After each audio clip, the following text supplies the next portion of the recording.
pensez payer 0,2% de frais sur vos ETF. En Allemagne, le coût réel dépasse généralement 2% par an. Et non, ce n'est pas la faute du marché, ni parce que votre ETF serait mauvais. Chaque année, une partie de votre rendement disparaît juste à cause de la structure fiscale allemande. Et le plus inquiétant, la majorité des investisseurs ne le voient même pas. Commençons par ce que tout le monde regarde, le TER. 0,10, 0,15, 0,20%, c'est rassurant, mais c'est seulement la pointe de l'iceberg. Selon une étude européenne menée par LSEG Lipper, la moyenne des frais directs des ETF est de 0,33%. Sur un MSCI World à 6% de rendement brut, cela vous laisse 5,7% de rendement, et la plupart des investisseurs s'arrêtent là. Mais en Allemagne, le calcul ne s'arrête pas là, et c'est maintenant que beaucoup se font surprendre. En Allemagne, les ETF subissent une imposition annuelle anticipée, la Vorabpauschale. Même si vous ne vendez rien, même si vous touchez aucun dividende. En 2026, la Vorabpauschale est de 2,24%. Concrètement, vous êtes imposé sur un rendement que vous n'avez même pas encore encaissé, et ce prélèvement a lieu sur vos liquidités. Résultat, votre performance semble intacte, mais votre capital disponible, lui, diminue en silence.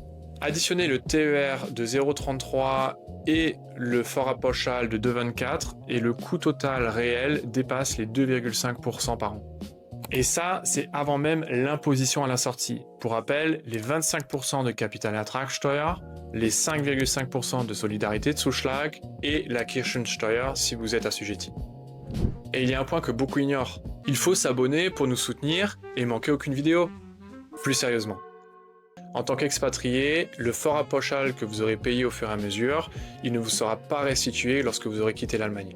Le problème n'est pas le TF, le problème c'est le cadre fiscal allemand. Voici comment reprendre le contrôle. Une option serait de choisir une stratégie à dividende afin de remettre le cash flow au cœur du moteur. Également, en Allemagne, il existe une enveloppe fiscale beaucoup plus intelligente que vous connaissez, l'assurance vie.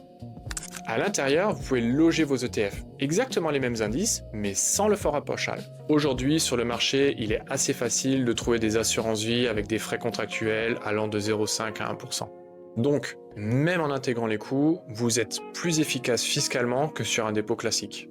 Et ce n'est pas seulement une histoire de Vorabpauschale. L'assurance vie vous permet également des arbitrages sans impôts ni frais, vous propose un avantage fiscal lors du rachat, le capital reste disponible et en plus, la transmission est optimisée. Ce n'est pas un produit miracle, c'est un changement d'architecture. En bref, vous optimisez le terrain de jeu. Vous l'aurez compris, le problème n'est pas le TF, c'est le terrain de jeu sur lequel vous jouez. Et en Allemagne, le terrain est fiscalement piégé. Si vous voulez explorer cette solution plus en détail, notre plateforme vous met en relation avec un conseiller. Et si vous prévoyez de quitter l'Allemagne, vendez vos ETF avant le départ. Ça vous évite de perdre les avances fiscales déjà payées via la Vorabpauschale. On a un cadeau pour vous. Un livre blanc sur la fiscalité de la finance en Allemagne, directement téléchargeable depuis notre site. Vous trouverez le lien dans la description. Tout le monde cherche le meilleur ETF. Pendant ce temps, ceux qui font la différence, ils s'intéressent à la fiscalité et à la structure du placement. Sur ce terrain, Accent Finance vous aide à être le champion. Arrêtez de subir les règles et commencez à les utiliser à votre avantage. Investissez intelligemment, maximisez votre rendement et sécurisez votre patrimoine. Mettez l'accent là où ça compte.